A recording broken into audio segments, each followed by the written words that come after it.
साथियों, जय भीम, जय भारत, नमो बुद्धाय।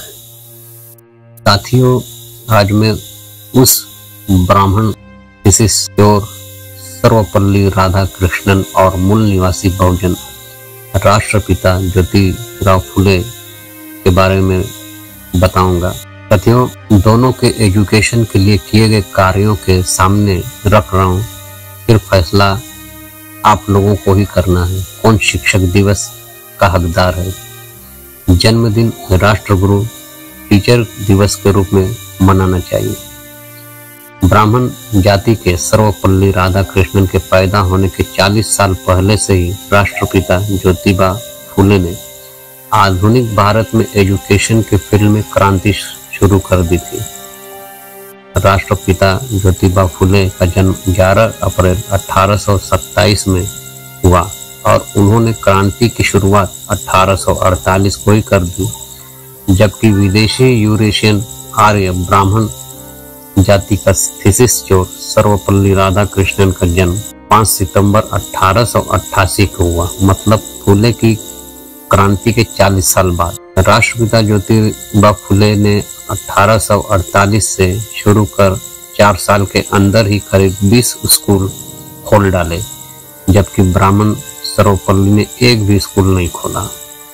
राष्ट्रपति ज्योतिबा फुले ने सभी जाति के लोगों को बिना पैसे लिए एजुकेशन दिया, जबकि ब्राह्मण सर्वपल्ली ने जिंदगी भर पैसे की लालच में लोगों को पढ़ाया। राष्ट्रपिता ज्योतिबा फुले ने खुद की जेब से पैसे खर्च कर लोगों को शिक्षा दी, जबकि पंडित सर्वपल्ली ने एजुकेशन देने के नाम पर खूब पैसा कमाया।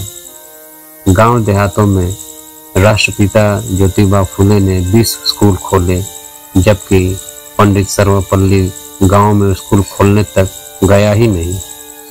सबको वैज्ञानिक सोच वाली एजुकेशन राष्ट्रपिता ज्योतिबा फुले ने दिया, जबकि ब्राह्मण सर्वपल्ली ने ब्राह्मण धर्म की गैर बराबर और अंधविश्वास वाली एजुकेशन का कट्टर समर्थक थे।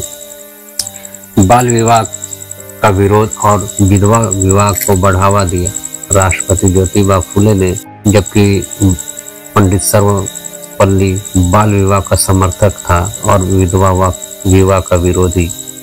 महिलाओं के लिए पहला स्कूल अगस्त 1848 को राष्ट्रपिता ज्योतिबा फुले ने खोला, जबकि पंडित सर्वपल्ली स्त्री शिक्षा के विरोधी। राष्ट्रपिता ज्योतिबा फुले ने अपनी पत्नी को सबसे पहले शिक्षा दी। ब्राह्मण सर्वपल्ली ने अपनी औरत को ही अनपढ़ बनाए रखा। राष्ट्रपति ज्योतिबा फुले ने अपना गुरु छत्रपति शिवाजी महाराज को माना। पंडित सर्वपल्ली ने अपना गुरु ब्राह्मण सावरकर को माना। राष्ट्रपति ज्योतिबा फुले ने गुलामगिरी नामक ग्रंथ लिख पिछड़ी जातियों को गुलामी का एहसास कराया, जबकि पंडित सर्वपल्ली ब्राह्मण धर्म का कट्टर समर्थन कर बहुजनों के दिमाग की नसबंदी कर उनके दिमाग को बांझ बनाया। किसानों को जगाने के लिए राष्ट्रपिता ज्योतिबा फुले ने किताबें लिखी, जैसे किसान का कोड़ा। आज से 150 साल पहले कृषि विद्यालय की बात की, जबकि पंडित सर्वपल्ली ने जितनी भी किताबें लिखी सब की सब ब्राह्मण धर्म को महिमा मंडित करने को लिखी। सभी को शिक्षा मुफ्त और सख्ती से दी जाए, इसके लिए हंटर का मिशन उस समय का भारतीय शिक्षा आयोग के आगे अपनी मांग राष्ट्रपिता ज्योतिबा फुले ने रखी, जबकि पंडित सर्वपल्ली बहुजनों को शिक्षा देने का कट्टर विरोधी था। लोगों ने राष्ट्रपिता ज्योतिबा फुले को राष्ट्रपिता की उपाधि दी। पंडित ब्राह्मण सरकार ने पंडित सर्वपल्ली की चोरी की थीसिस कर उसे डॉक्टर की उपाधि दी। राष्ट्रपिता ज्योतिबा फुले ने ब्राह्मणों को विदेशी कहा। ब्राह्मण सर्वपल्ली ने भी खुद को विदेशी आर्य ब्राह्मण कहा। बस केवल एक जगह दोनों समान थे। 1848 को महात्मा ज्योतिबा फुले जी ने उस्मान शेख साहब के घर में पहला स्कूल शुरू किया और मनुवादियों द्वारा इसका विरोध करने पर उनका साथ पहलवान वस्ताद लहूजी सालवे जी ने दिया। और भारत के मनुस्मृति के कलंकित इतिहास में हजारों वर्ष के बाद स्त्री के शिक्षण के लिए संघर्ष कर महिलाओं को शिक्षित किया और उनकी पत्नी सावित्री बाई फुले और फातिमा शेख दोनों ने जिंदगी भर उसी स्कूल में शिक्षिका के रूप में ज्ञान बांटा।